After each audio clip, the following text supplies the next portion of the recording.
സ്വർണം കൊള്ളയടിക്കാൻ തോക്കു ചൂണ്ടിയെത്തിയ മോഷ്ടാക്കളെ കടയുടമയായ വനിതയും ജീവനക്കാരനും ചേർന്ന് ധീരമായി നേരിട്ട് അടിച്ചോടിച്ചു.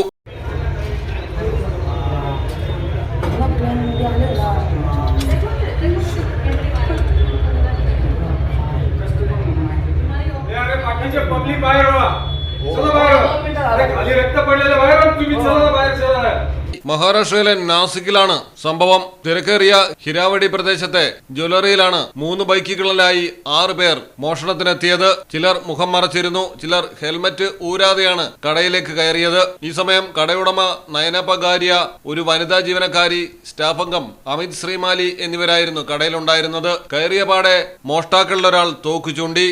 എന്നാൽ അമിത് ശ്രീമാലി തോക്കിന് മുന്നിൽ ഭയക്കാതെ മോഷ്ടാക്കളെ കൈ ഉപയോഗിച്ച് പ്രതിരോധിച്ചു. തോക്ക് പലതവണ തട്ടിമാറ്റി.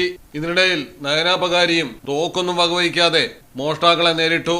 പ്രത്യാക്രമണം രൂക്ഷമായതോടെ രക്ഷയില്ലാന്ന് മനസ്സിലാക്കി മോഷ്ടാക്കൾ കയ്യിൽ കിട്ടിയ ആഭരണങ്ങളും എടുത്ത് കടന്നുകളയുകയായിരുന്നു. ഇതിനിടയിൽ മോഷ്ടാക്കളിൽ ഒരാൾ പിസ്റ്റളിന്റെ പിൻഭാഗം ഉപയോഗിച്ച് ജീവനക്കാരന്റെ തലയിൽ പലതവണ ഇടിച്ചിരുന്നു. തലയ്ക്ക് ഗുരുതരമായി പരിക്കേറ്റ അമിതിനെ ആശുപത്രിയിൽ പ്രവേശിപ്പിച്ചിരിക്കുകയാണ്. സ്ഥലത്ത് നിന്ന് രക്ഷപ്പെടുന്നതിനിടയിൽ ഒരു തവണ വെടിയുതിർക്കുകയും ചെയ്തിരുന്നു.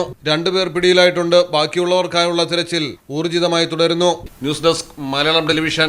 60 ഡയമണ്ട് റിംഗുകൾ സമ്മാനമായി നൽകുന്ന Kavitha golden diamonds anniversary offer. Anniversary ആഘോഷങ്ങൾ പ്രമാണിച്ച് ഏപ്രിൽ 1 മുതൽ മെയ് 31 വരെ കവിത ഗോൾഡൻ ഡയമണ്ട്സിൽ നിന്നും പർച്ചേസ് ചെയ്യുന്നവരിൽ നിന്ന് ഓരോ ദിവസവും തിരഞ്ഞെടുക്കുന്ന ഒരു ഭാഗ്യശാലിക്ക് ഒരു ഡയമണ്ട് റിംഗ് സമ്മാനം. കൂടാതെ ഓരോ പർച്ചേസിനോടൊപ്പവും ഒരു സർപ്രൈസ് സമ്മാനവും.